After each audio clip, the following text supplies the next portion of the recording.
राज्याचे उपमुख्यमंत्री माननीय अजितदादा पवार आले होते। त्यांना माझा चिरंजीव विक्रांत भेटला या संदर्भातल्या आज सगळ्या वर्तमानपत्रामध्ये हेडलाईन आहे आणि काल दिवसभर सुद्धा चॅनल चालला त्याच्यावर अगोदर बोलतो। असं आहे की 1995 साली मी पहिला आमदार झालो आणि 95-96ला मी कोल्हापूरला गेलो होतो। त्यावेळेला कोल्हापूरला 1952 साली पहिले झालेले खासदार घटना समितीच्या शेवटच्या मसुद्याच्या मीटिंगवर घटना समितीच्या मसुद्यावर ज्यांची सही होती असे रत्नाप्पा अण्णा कुंभार यांनी माझा कोल्हापुरात सत्कार केला। मी म्हटलं, अण्णा तुमच्यासारख्या वयवर्ष 85 वर्षाच्या माणसाने माझा सत्कार का करावा? तेव्हा त्यांनी मला सांगितलं की विधानसभेमध्ये मी तुम्हाला बघतोय, कारण तेही आमदार त्यावेळेला होते।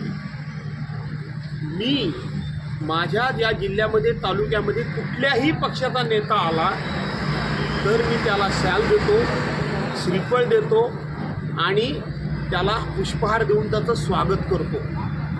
मी सामान्य माणूस होतो, मी नेता नव्हतो, पण माझं कौतुक त्यांना होतं। काही विचार हे मनावर कोरले जातात, काही उच्च परंपरा उच्च प्रथा ह्या जपायच्या असतात, जोपासायच्या असतात। त्या दिवसापासून माझ्या मतदारसंघामध्ये माझा विरोधी पक्षाचा नेता जरी आला, म्हणजे देवेंद्र फडणवीस माझ्या मतदारसंघात आले, मी त्यांना शाल श्रीफळ देऊन त्यांचा सत्कार केला।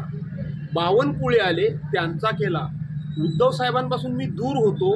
2019 साली ते ग्वागरला गीतेंच्या प्रचाराला आले, मी शाल श्रीफळ पाठवून त्यांचा सत्कार केला।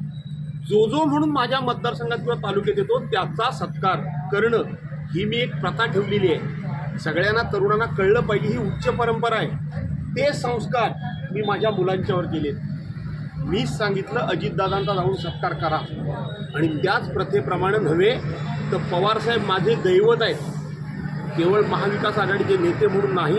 आणि म्हणून मी माझा पश्चिम महाराष्ट्रातला दौरा अर्धवट सोडून त्यांच्या स्वागताला या ठिकाणी आलो। ही वस्तुस्थिती।